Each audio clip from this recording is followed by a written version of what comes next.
2026, l'année de la croissance. Nous apprenons du livre de Genèse, chapitre 1, verset 28, et Jérémie, chapitre 29, verset 11, que c'est dans le cœur et la pensée de Dieu pour chaque personne qui croit et obéit de se multiplier et de devenir nombreux. Par conséquent, préparez-vous pour 2026, l'année de croissance, où dans chaque saison, il devrait y avoir des fruits, en accord avec Apocalypse 22, verset 2. Le premier endroit où nous devons prospérer est notre vie spirituelle. La croissance spirituelle est fonction de l'obéissance à l'Esprit de Dieu. Cela veut dire que le Saint-Esprit est le seul moyen de croissance de notre vie chrétienne. La voie de l'obéissance au guide du Saint-Esprit est la voie de la bénédiction. Comment pouvons-nous grandir si nous ne connaissons pas ces voies? L'université du Saint-Esprit est le lycée d'apprentissage où les vérités spirituelles sont discernées et imprégnées. C'est le temps d'apprendre les voies de l'Esprit et d'être totalement préparé pour les bénédictions à venir. Êtes-vous prêts? Le meilleur est encore à venir. En effet, 2026, l'année de la croissance.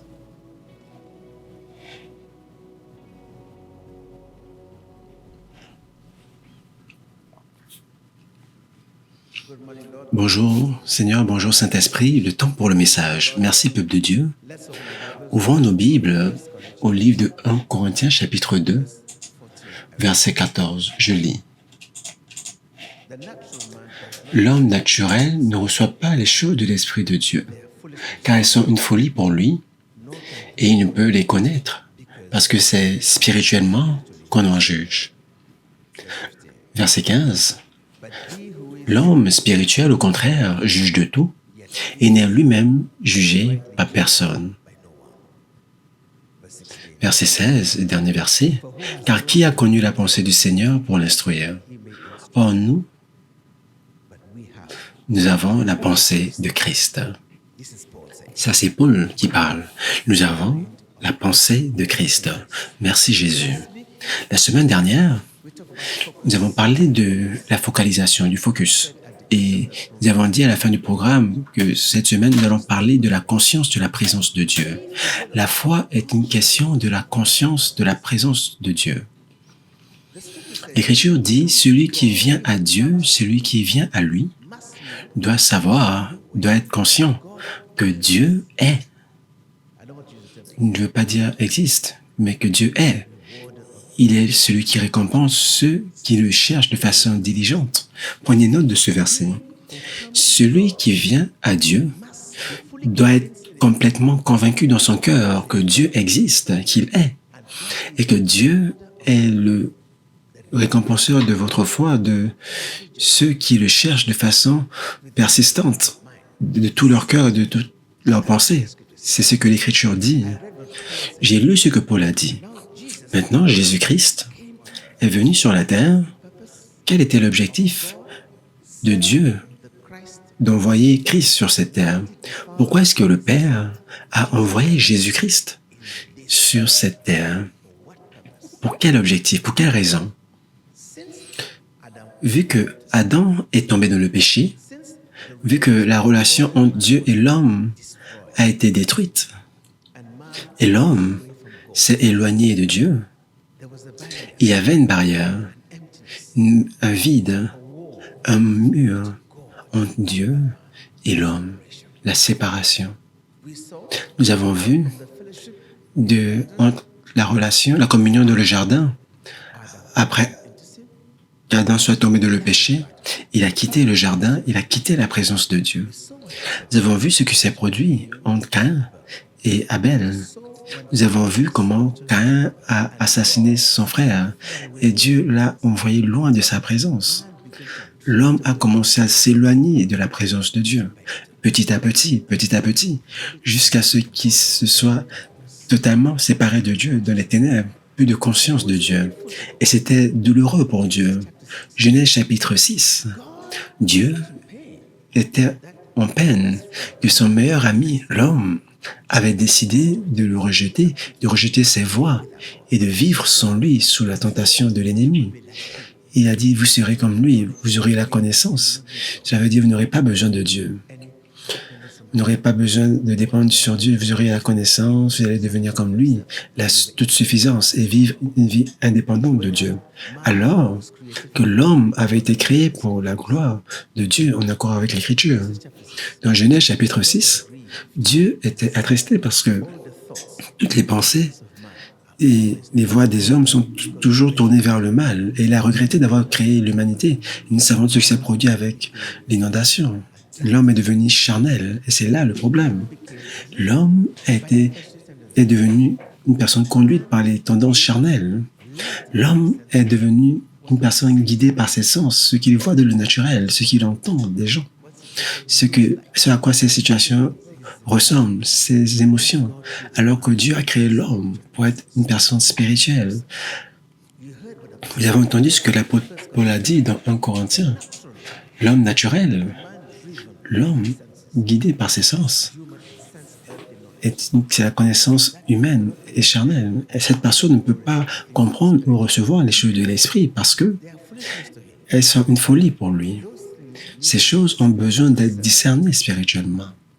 Cela veut dire, en d'autres mots, nous devons être enclins spirituellement pour être capables de percevoir les choses de l'esprit. Ça prend la révélation. Et Paul a dit au verset 16, l'homme spirituel juge toutes choses, mais l'homme naturel comme le spirituel. Pourquoi? Parce que nous avons la pensée de Christ. Jésus-Christ est venu et a dit, « Je suis la lumière du monde.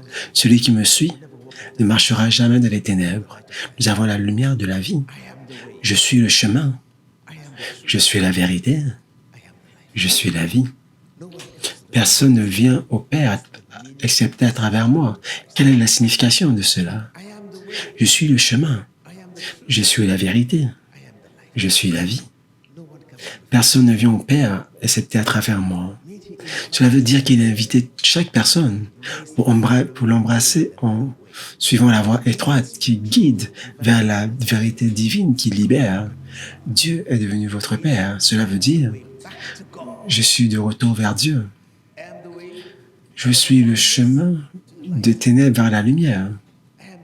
Je suis le chemin des puissances des ténèbres vers la puissance de Dieu. Si vous venez à moi, il y a une promesse de Dieu, l'héritage des saints, l'héritage de l'Esprit. Vous allez devenir nés de nouveau et Dieu va devenir votre Père. Et la relation entre l'homme et Dieu va devenir une relation intime. Cela veut dire la communion avec Dieu, la relation avec Dieu commence avec notre union avec Jésus-Christ. Ça, c'est la raison pour laquelle il est venu, pour restaurer la relation, l'intimité entre Dieu et l'homme, cœur à cœur. Ça, c'est ce que Christ est venu faire. C'est l'objectif de l'Évangile. Le message de réconcilier l'homme avec son Créateur. La plus grande promesse, Jean 3, verset 16. Dieu a tant aimé le monde qu'il a donné son Fils unique, afin que quiconque croit en lui ne périsse point, mais qu'il ait la vie éternelle. La vie éternelle. La vie éternelle. C'est quoi la vie éternelle?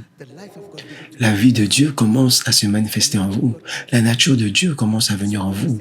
Lorsque nous disons que nous acceptons Jésus-Christ, ce n'est pas une acceptation religieuse, intellectuelle ou mentale. Accepter Jésus-Christ, c'est accepter la nature de Dieu. Accepter Jésus-Christ, c'est devenir partisan de sa sainteté divine. Accepter Jésus-Christ, c'est accepter Dieu, le Saint-Esprit. Que le Saint-Esprit demeure en vous, vous devenez un esprit recréé, né de nouveau, né de l'Esprit, un homme de l'Esprit. Étant dans l'Esprit, conduit par l'Esprit. C'est ce que Christ est venu faire.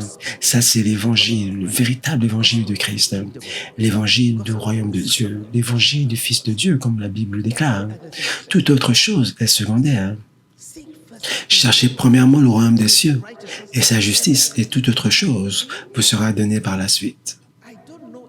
Je ne connais pas un autre évangile à part celui-ci. C'est l'évangile de Jésus-Christ, l'évangile du royaume de Dieu. Les disciples ont demandé comment est-ce que nous devons prier. Il a dit, notre Père qui est aux cieux, Que ton nom soit sanctifié. Que ton règne vienne.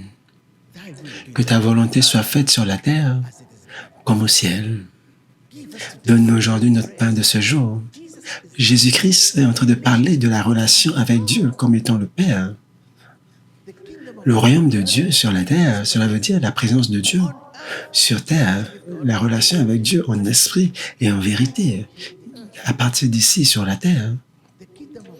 Le royaume de Dieu à l'intérieur de vous, au-dedans de vous. Luc 17, verset 20 à 21. Colossiens 1, verset 1. Christ en vous, l'espérance de la gloire, il n'y a plus de barrière. À la croix, Jésus-Christ a payé le prix pour retirer le mur d'hostilité entre Dieu et l'homme. Jésus-Christ est venu pour retirer les barrières de la nature humaine et pour créer un nouvel homme, un esprit recréé.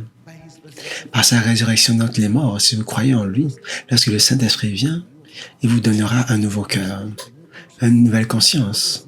Ce qui est nouveau est à l'intérieur de vous. Allez lire Ézéchiel 36. Je vais sanctifier mon nom par la vérité. Je vous donnerai un nouveau cœur. Je retirerai le cœur de pierre. Le cœur de pierre veut dire c'est un cœur qui est mort. Un cœur qui ne peut pas entendre de Dieu, qui ne peut rien ressentir, qui est insensible, mort. Je vous donnerai le cœur, un cœur nouveau. Je mettrai mon esprit à l'intérieur de vous. Le Saint-Esprit va demeurer en vous et vous allez devenir un avec Dieu en intimité, profondément en vous. C'est Dieu, c'est Christ, l'espérance de la gloire.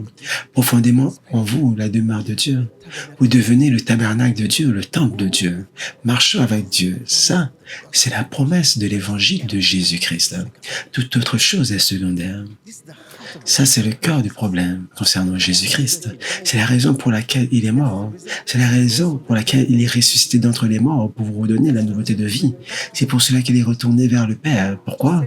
Pour vous envoyer le Saint-Esprit pour que vous soyez nés de nouveau. Jean 16, verset 7. Lorsqu'il a dit aux disciples, je retourne vers le Père, ils étaient tristes. Il a dit, c'est mieux pour vous que j'aille vers le Père. Si je ne m'en vais pas, le Conforteur ne viendra pas. Le Saint-Esprit de vérité, que le monde ne peut pas recevoir, parce qu'il ne le connaît pas. Mais vous le connaissez, il est avec vous, et il va demeurer en vous. Lorsqu'il dit le monde, ça veut dire les personnes qui ne croient pas, qui rejettent la voix de Dieu, parce que ces voix sont sa parole. Ceux qui ont choisi sa parole, ceux qui embrassent le style de vie de Dieu, qui tournent leur cœur vers Dieu, vont recevoir la promesse du ciel et vont se réconcilier avec Dieu, marcher avec Dieu. C'est ce que les apôtres ont manifesté dans leur vie de façon pratique. Allez lire le livre des Actes des apôtres. Nous sommes appelés, chacun d'entre nous, à embrasser le style de vie de Dieu, de foi. Mon juste vivra par la foi. Vous êtes appelés à avoir une relation intime avec Dieu. C'est ce que Christ est venu faire. C'est pour cela qu'il a dit, je suis le chemin, la vérité et la vie. Si vous demeurez dans ma parole, vous connaîtrez la vérité, et la vérité vous affranchira. C'est ce qu'il leur a dit, la relation avec Dieu. Est-ce possible pour un être humain sur cette terre d'avoir une relation avec Dieu en esprit et en vérité? Est-ce une philosophie? Est-ce quelque chose auquel nous pensons? Est-ce une théorie? Est-ce une vérité? Ou juste une théorie philosophique? Est-ce une réalité? Lorsque vous lisez votre Bible de façon historique, ces choses, c'est le passé, mais aujourd'hui, peu importe ce que Jésus-Christ est venu faire, l'évangile, le message de l'évangile, c'est un message de maintenant. C'est le temps des nations. Nous sommes dans le temps de la dispensation de la grâce. La promesse est pour maintenant. Dieu n'a pas retiré sa parole, il n'a pas annulé sa parole. La parole de Christ, Jésus-Christ a dit, le ciel et la terre passeront, mais mes paroles ne passeront jamais. C'est au-delà de la religion, c'est la relation avec chaque être humain qui cherche cela en esprit et en vérité, peu importe qui vous êtes, peu importe ce que vous avez fait par le passé. Cela ne compte pas. Ce qui compte, c'est ce que Christ a fait à la croix. 2 Corinthiens chapitre 3, la Bible déclare, à chaque fois qu'un être humain, une personne tourne son cœur vers Dieu, le voile est retiré. Cela veut dire Ce qui empêchait l'homme d'entendre de Dieu, de voir Dieu, d'être en relation avec lui, ce voile a été retiré par Christ et à travers l'Esprit de Dieu, Éphésiens 2, à travers Christ, nous avons accès au Père par son Esprit. Retournons vers la Bible pour voir les réalités de la relation avec Dieu. La chose principale concernant être un chrétien, ce n'est pas l'œuvre que nous faisons, ce n'est pas l'œuvre ou les rituels que nous faisons, ce n'est même pas l'œuvre religieuse que nous faisons, mais la relation que nous maintenons avec Dieu et l'atmosphère de l'Esprit de Dieu, du Saint-Esprit. Le message principal de l'Évangile, le message principal du cœur de l'Évangile de Jésus-Christ, n'est pas l'œuvre que nous faisons, mais la relation que nous maintenons avec Dieu, en esprit et en vérité, et l'atmosphère de la présence de Dieu. Ça veut dire que c'est possible d'être conscient de la présence de Dieu, ici sur la terre. Comment pouvons-nous être conscients de Dieu alors que nous vivons dans le monde naturel? La Bible déclare, nous avons un esprit recréé. Et avec notre esprit, notre cœur, nous avons une conscience, le point de communication, le point de contact avec Dieu, avec son esprit.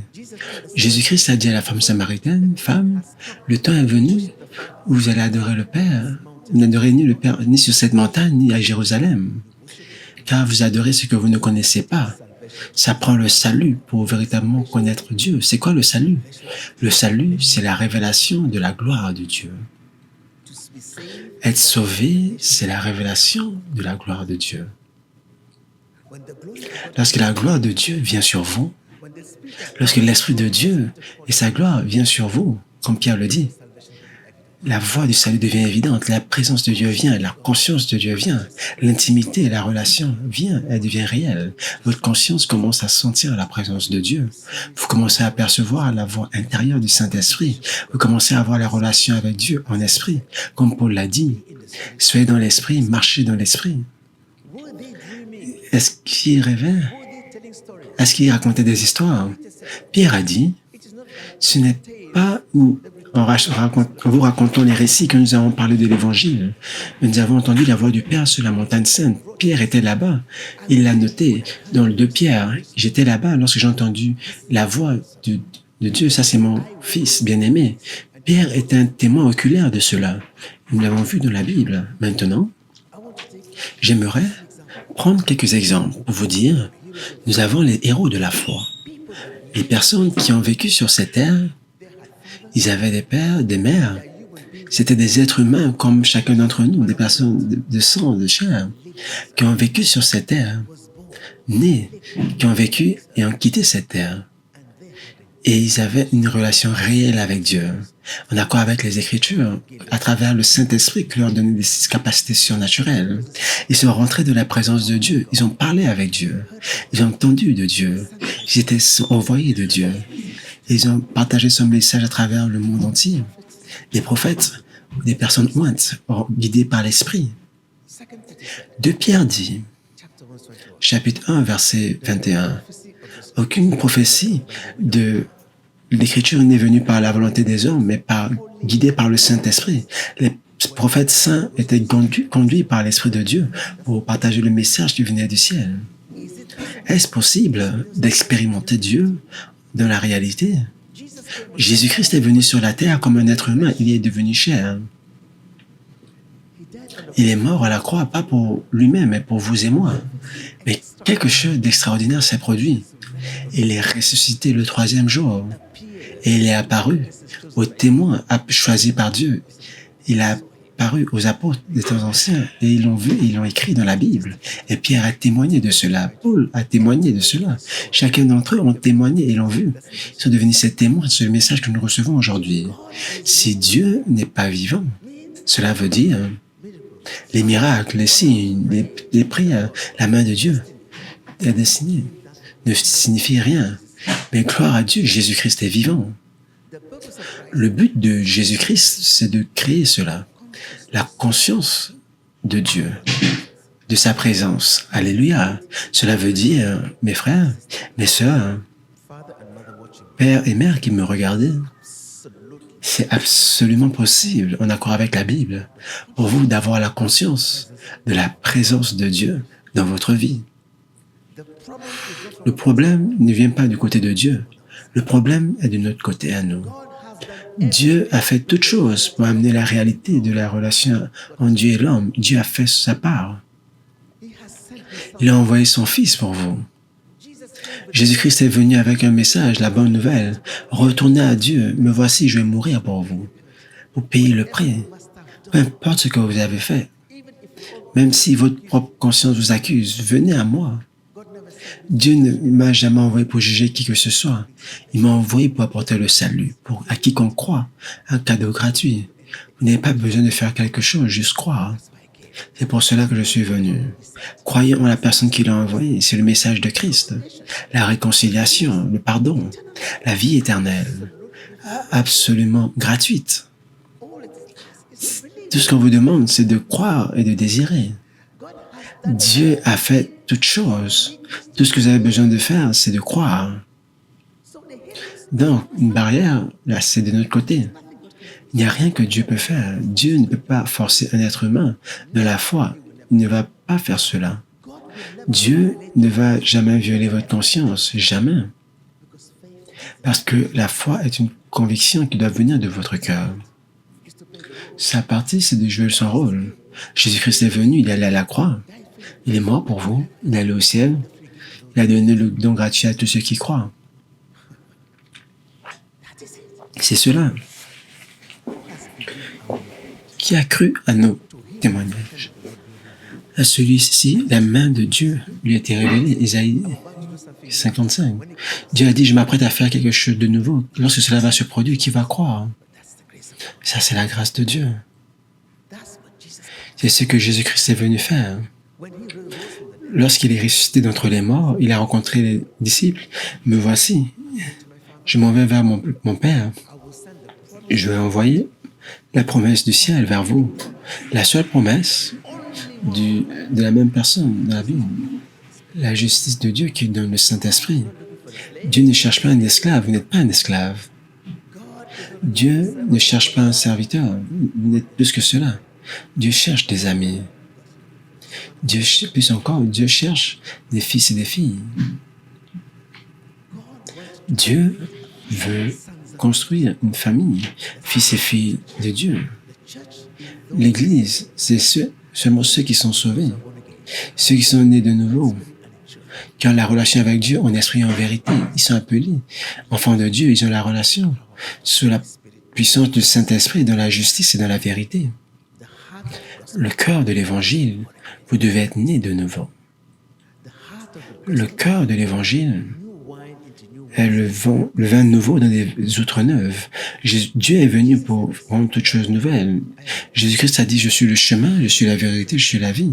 Comment pouvons-nous rentrer dans la présence de Dieu? La relation avec Dieu, ce n'est pas à l'extérieur. Nous l'avons expérimenté à plusieurs reprises.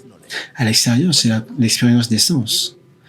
À l'expérience, c'est les rituels. Ce genre de rituels sont terminés. Le temps est venu. Comme Jésus l'a dit à la Samaritaine, vous adorez Dieu.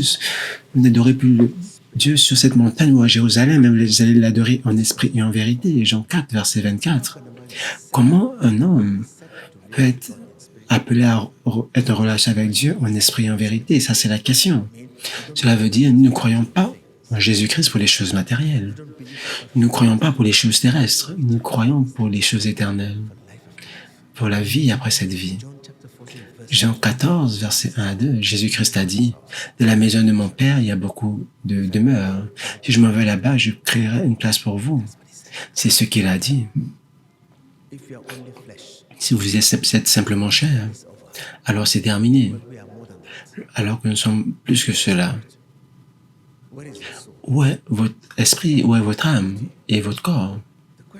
La question est, comment pouvons-nous avoir conscience de Dieu? Nous savons qu'à l'extérieur, la seule façon d'être avec Dieu, c'est en esprit et en vérité. En esprit veut dire, vous devez aller en profondeur dans l'esprit, dans la place secrète. C'est là où nous avons besoin de Dieu. C'est quoi la place secrète? La place secrète, ce n'est pas ne partez pas au ciel, c'est ramener Jésus-Christ en bas. Ne retournez pas en profondeur, c'est là. La parole est dans votre bouche et dans votre cœur. La foi est dans votre cœur, dans votre esprit, profondément en vous. Ça, c'est le point de communication. C'est là que se trouve le mystère. Christ en nous, l'espérance de la gloire. Ça semble non raisonnable à une personne intellectuelle, mais c'est ce que Christ est venu faire. Naturellement, vous voyez Jésus-Christ comme un simple homme. Mais spirituellement, Dieu est en lui pleinement. Il n'est pas de cette terre, il l'a dit. Je ne suis pas de ce monde. Je suis venu sur cette terre, je suis venu de le monde, je retourne vers le Père où j'étais. Il nous a donné des mots clairs. Et un jour va venir où toute chose sur cette terre va passer. Que nous l'aimions ou pas. C'est ce que la Bible déclare. C'est pour cela que nous voulons que chacune d'entre vous se réconcilie avec Dieu. Cette relation, nous pouvons voir, à des niveaux différents. Profond, encore plus profond, et le niveau le plus profond de la relation. Ça, c'est l'esprit. Et l'esprit est invisible. Ici, nous n'entendons pas Dieu avec nos oreilles, mais avec notre esprit, notre cœur. Lorsque Jésus-Christ vous appelle, nous sommes appelés par Dieu pour chercher le royaume de Dieu. Nous devons aller encore plus en profondeur pour atteindre le royaume de Dieu. Ce n'est pas de la partie visible, mais la partie invisible de l'esprit. Nous n'allons pas trouver Dieu à l'extérieur, nous allons trouver Dieu à l'intérieur de vous ici. C'est ici que nous adorons Dieu. Lorsque je dis profond, la partie de notre corps qui peut entrer dans cette dimension, ce n'est pas notre corps, mais notre esprit appelé cœur. C'est pour cela qu'on dit cherchez Jésus-Christ avec tout votre cœur et toute votre pensée. Seul votre cœur peut rentrer. Seul votre esprit peut rentrer en profondeur. Vous ne pouvez pas être un esprit. Mais un esprit, en vérité, vous pouvez le faire. Dieu va vous appeler. Chacun, beaucoup sont appelés, mais peu sont choisis. Il va vous appeler à embrasser le style de vie de la foi. Ça veut dire que lorsque Dieu vous appelle, il va vous préparer pour cela et va vous glorifier. Appelé, embrasser Jésus-Christ, justifié par la foi, par l'œuvre de Christ, le salut, et vous recevez le don du Saint-Esprit, la gloire de Dieu. Lorsque ce processus est établi et vous recevez la gloire de Dieu, vous rentrez dans cette partie. C'est ce que j'appelle le concept. Ici, le niveau le plus profond. Cela appelle à la profondeur. Ici, lorsque vous rentrez dans cette place, lorsque le Saint-Esprit vient, vous devenez un ami de Dieu. Et vous frappez à la porte et la porte vous sera ouverte. C'est ce que Jésus-Christ a dit. Voulons-nous rester ici? Ou voulons-nous aller plus en profondeur? Ou voulons-nous encore aller encore à un niveau encore plus profond? Chaque personne dans la Bible, toute personne a commencé ici, par un appel de Dieu. Ils ont décidé d'oublier des choses et d'embrasser le style de vie de Dieu. Ils sont allés en profondeur de la relation avec Dieu. Ils ont rencontré Dieu et leur vie a changé pour toujours. Laissez-moi prendre le cas d'Abraham.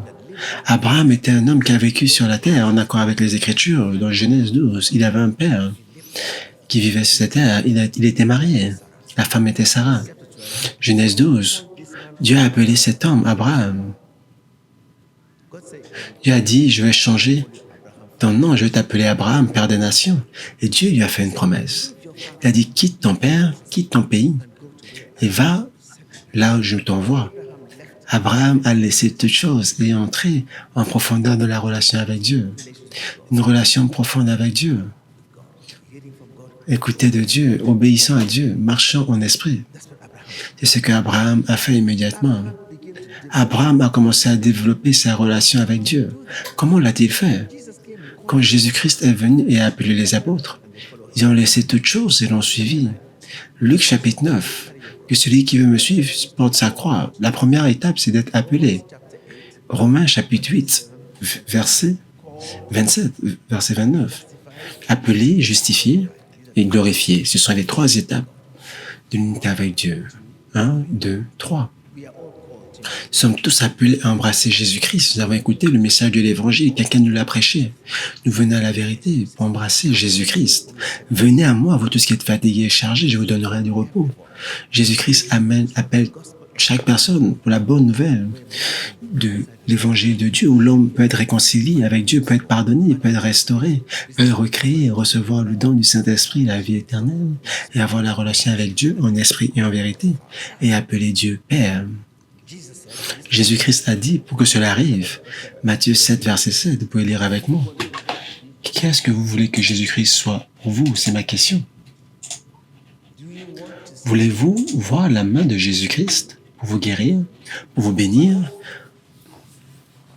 Ou voulez-vous connaître davantage de lui et être comme lui pour le suivre et connaître ses voies?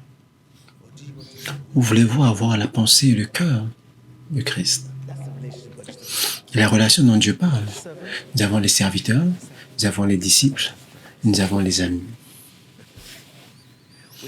Nous avons des personnes qui suivent Jésus-Christ pour recevoir des miracles, des milliers de personnes. Ils veulent juste voir la main de Dieu et les miracles. Matthieu 7, demandez et l'on vous donnera. Cherchez et vous trouverez. Et l'on vous ouvrira. Si vous frappez. J'aimerais que vous fassiez partie de ces personnes qui frappent afin que les portes soient ouvertes. Les gens, certains demandent la bénédiction, le miracle, c'est suffisant pour eux. Certains disent, je veux être comme Jésus-Christ, je veux être un disciple de Christ. Ce que les disciples ont fait, ils ont commencé à étudier leur voix. Ils ont commencé à étudier la parole de Dieu pour comprendre la voix de Dieu, ses voix, pour connaître Dieu. Jésus-Christ a dit, vous adorez ce que vous ne connaissez pas. La Samaritaine demandait juste, vous demandez, vous ne recevez jamais. Pourquoi? Parce que vous ne connaissez pas la voix de Dieu. Jésus-Christ vous a appelé à aller en profondeur. Il vous a appelé à recevoir la justification par la foi, le péché pardonné, vous recevez le salut et vous devenez enfant de Dieu. Et ici, vous devenez disciple, vous recevez un nouvel esprit et ce n'est pas suffisant. Notre intellect naturel doit être entraîné pour se concentrer sur les choses de Dieu. Nous en avons parlé dimanche dernier. Pour être un disciple de Christ, attrait au caractère, attrait au message de Jésus-Christ, son style d'amour, son style d'humilité, l'amour et le respect pour les autres. C'est là le caractère de Jésus-Christ dont nous parlons. Aimez votre prochain comme vous-même. Aimez Dieu. C'est le message de Christ. Disciples de Christ, c'est ceux qui veulent être comme lui, qui veulent apprendre ses voies. C'est pour cela qu'il a dit, cherchez le royaume des cieux. Les disciples sont ceux qui cherchent le royaume de Dieu et sa justice, parce qu'ils veulent être comme lui. Ils vont à l'église, mais dans le privé, ils ont leur Bible, ils étudient la Bible, ils étudient la parole, ils vont en profondeur de la relation avec Dieu, ils veulent savoir davantage de Dieu. Jésus-Christ a dit, allez et faites de toutes les nations des disciples, et ça c'est le cœur de Christ. Pas juste voir ma main, mais apprendre mes voies. Pas disciple d'un homme, ce n'est pas ce que la Bible déclare, mais disciple de Christ. Pour embrasser son style de vie, pour être comme Jésus-Christ. C'est la signification de chrétien. Dès lors que nous allons en profondeur de la relation, nous choisissons la justification par la foi. Nous voulons être disciples de Christ pour faire de la parole le standard de notre vie. Nous voulons être comme lui, pour permettre à la parole de Dieu de guider, conduire votre vie, pour lire, d'étudier, méditer et appliquer la parole de Dieu qui donne naissance à la foi. Afin que vous puissiez chercher le royaume de Dieu. Vous pouvez chercher la vie éternelle, chercher une relation plus profonde et sa justice. Elle dit, ce que vous cherchez, vous allez trouver. Lorsque vous trouvez cela, lorsque le royaume vient, lorsque le Saint-Esprit vient, vous allez entrer dans la relation la plus profonde avec Dieu. Abraham est appelé par la Bible l'ami de Dieu, un ami de Dieu. Ici, vous pouvez être un serviteur, mais Jésus-Christ a dit, je ne veux pas que vous soyez mes serviteurs, vous êtes mes amis, parce que tout ce que je connais du Père, je vous le montrerai. Voulez-vous recevoir les fruits? Voulez-vous être un serviteur de Dieu? Ou voulez-vous être un ami de Dieu? Ça, c'est la question. Abraham est devenu un ami de Dieu dans Genèse.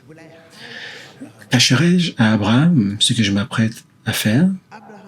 Abraham est entré dans le conseil de Dieu. Cela veut dire, vous rentrez dans la place secrète de Dieu, là où Dieu va vous révéler son cœur, sa pensée. Il va vous révéler toute chose. Dieu a révélé à Abraham son plan de rédemption, son plan de justice pour les nations, parce qu'il était un ami de Dieu. L'intimité apporte la révélation. Lorsque vous vous rapprochez de Dieu, la révélation va venir, l'intimité va venir. Dieu va révéler tant de choses. Les prophètes étaient proches de Dieu. Dieu ne fait rien sans révéler son secret à ses serviteurs. Ainsi, rentrez ici dans le conseil de Dieu. Voulez-vous vous arrêter ici? Voulez-vous être un disciple ou être un ami de Dieu? Ce que Dieu veut, c'est cette partie pour chaque personne. C'est ce que Jésus-Christ veut pour chaque personne. Mais cela dépend de vous, cela dépend de moi. Quand Jésus-Christ les a appelés, ils ont laissé toutes choses, ils ont commencé à suivre Jésus. Oui, ils étaient ici. Après qu'ils sont devenus ses disciples, il leur a appris ses voies pendant 3 ans et demi. Il les a envoyés. Il les a appris les secrets du royaume des cieux. Matthieu 13, verset 16. Il leur a appris, lorsque la foule est partie, les choses secrètes du royaume des cieux. Pourquoi? Parce que les disciples cherchaient le royaume de Dieu. Ils cherchaient à être comme Jésus-Christ. Ils cherchaient la justice. Ils cherchaient les choses célestes. Ils ont suivi Jésus-Christ pour toutes choses. Mais un jour, Jésus-Christ est mort et est ressuscité à la Pentecôte. Il a envoyé l'Esprit à la Pentecôte et ils sont rentrés dans la relation de Dieu la plus profonde. Pierre et les autres sont devenus amis de Dieu. Ils étaient tellement profonds de la relation que Dieu a dit, Jésus-Christ a dit, tout ce que vous allez lier sur la terre va être lié dans les cieux, tout ce que vous lirez aux cieux sera lié sur la terre. Vous êtes mes amis parce que vous êtes mes serviteurs, vous avez été avec moi depuis le début. Ils ont tous commencé ici, ils étaient des normales, des pêcheurs de poissons, des fermiers. Ils ont été appelés par Jésus-Christ, ils sont devenus apôtres. Judas a été appelé à être comme eux, mais Judas ne voulait pas apprendre, il n'était pas un disciple de Christ parce qu'il n'a pas appris ses voies, il s'est éloigné et a trahi Jésus-Christ. Dans Actes chapitre 1, versets 15 à 22, il faisait partie de ce ministère, mais il a quitté. Qui devrait choisir pour prendre sa place?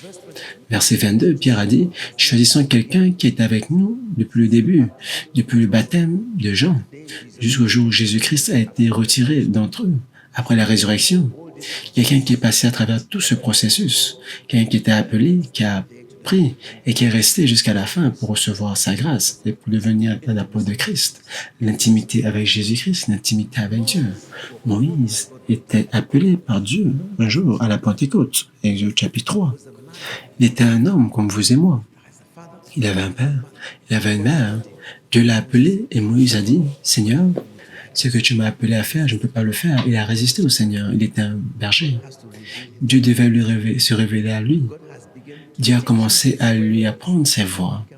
Il est devenu plus qu'un disciple. Il a appris les voies de Dieu.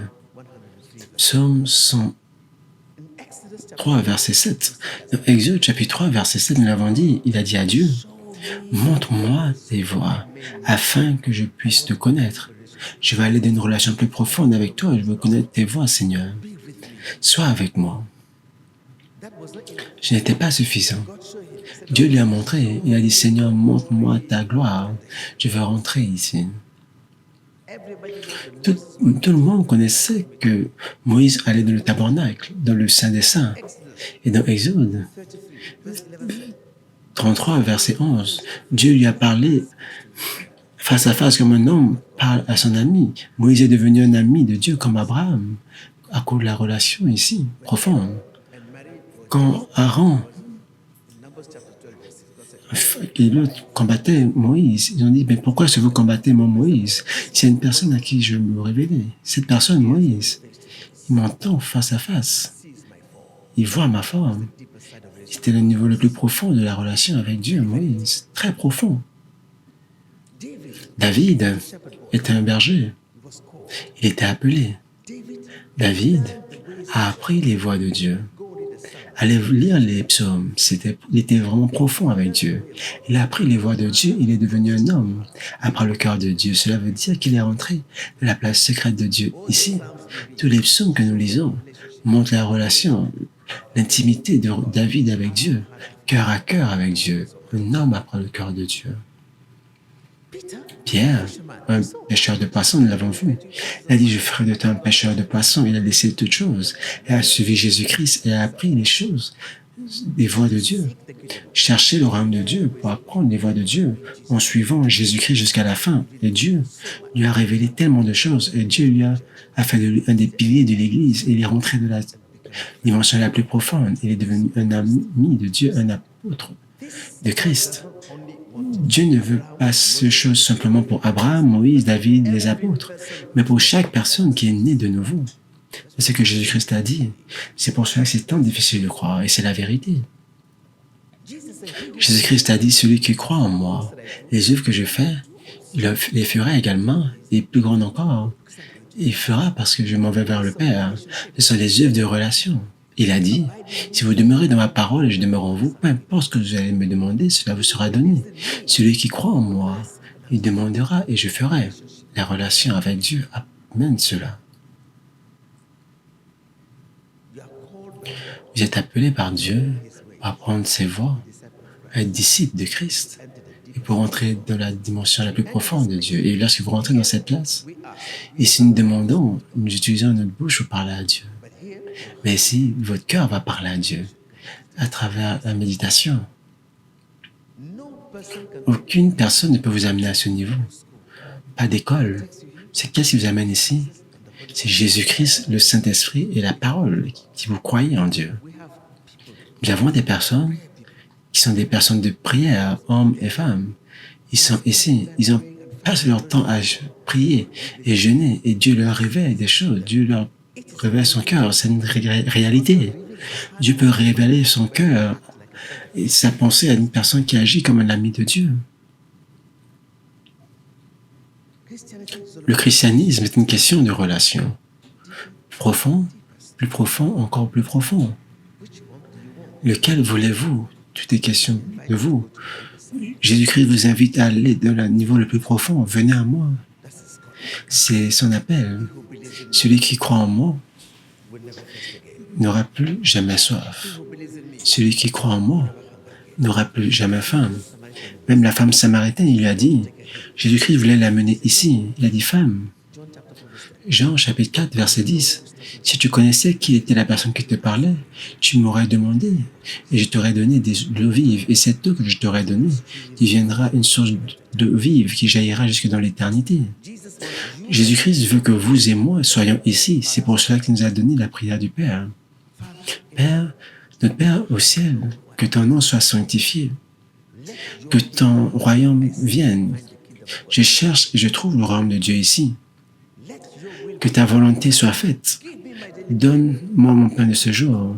Cela veut dire frappe. Et le pain journalier, c'est d'écouter la parole de Dieu chaque jour de votre vie. C'est ce que Dieu veut.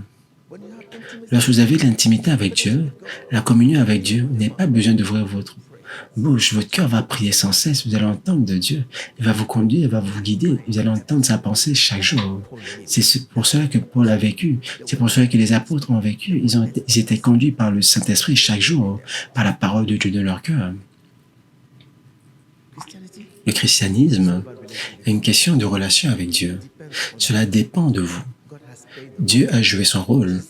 Jésus-Christ est mort à la croix. Lorsque vous lisez le livre de Matthieu, chapitre 27, verset 51, lorsque Jésus-Christ est mort, le voile du temple a été retiré de haut en bas pour nous donner l'accès libre vers le Père. Lorsque vous tournez votre esprit vers Christ, le voile est retiré. Le Saint-Esprit, quel est l'objectif de recevoir le Saint-Esprit? Cela veut dire Dieu va demeurer en vous, vous allez devenir le temple de Dieu, le tabernacle, et vit en vous. Et le Saint-Esprit va vous conduire dans le niveau le plus profond de la relation avec Dieu. L'espoir de gloire va vous conduire dans une relation intime avec Dieu. Vous allez frapper et la porte vous sera ouverte.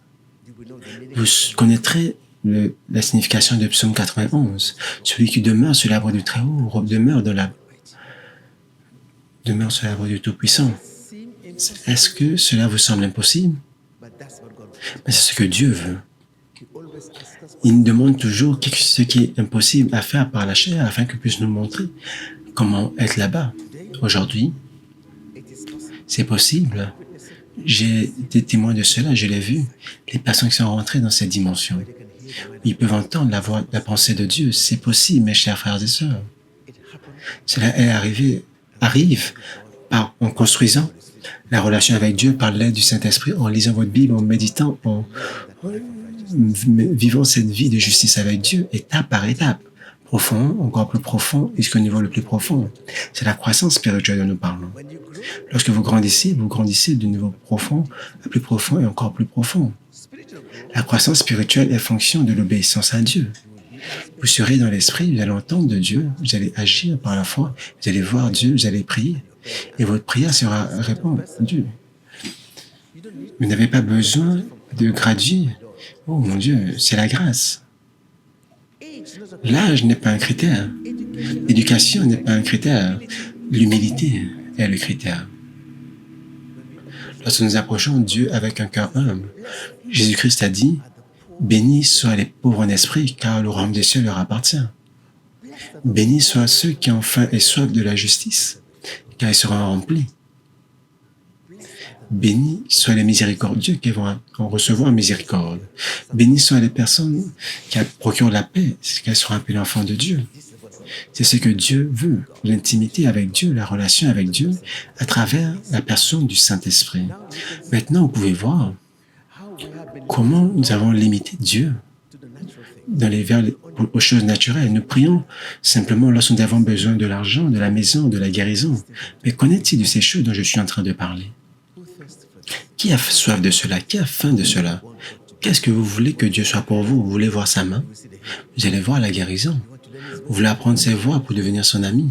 Ça, c'est quelque chose de différent. Si vous apprenez ses voies, vous rentrez dans le conseil de Dieu et c'est possible d'entendre de lui et d'être conduit par lui. Au nom de Jésus-Christ, je veux prier pour vous. Père, je te remercie et je remets chaque personne entre tes mains, Seigneur. Nous sommes ici pour la relation, en esprit et en vérité. C'est pour cela que Jésus-Christ est venu. La Bible déclare un sens d'appartenance au Père produit la base pour la prière par ton esprit. Dieu a envoyé l'esprit de son Fils en nous, l'esprit qui est pris à bas Père. Seigneur, que ton esprit nous conduise dans la place de relation avec toi en esprit et en vérité. Saint-Esprit, retire le voile et introduis-nous dans la présence de Dieu, dans le conseil de Dieu, où nous pouvons discerner, nous pouvons écouter ta voix. Amène-nous dans une place où Christ, notre justice, va produire dans notre esprit, dans notre conscience, un sens de justice, la sensibilité pour être capable d'entrer dans le conseil de Dieu, pour avoir la pensée de Dieu, la pensée de Christ, et pour écouter ta voix et être conduit par la révélation de ton esprit. Au nom de Jésus, Amen. Amen. Amen. Développez votre relation avec Dieu en lisant votre Bible, en méditant sur elle, en cherchant le royaume de Dieu, cherchez sa justice. Et lorsque le temps viendra, j'allais rentrer dans la place secrète.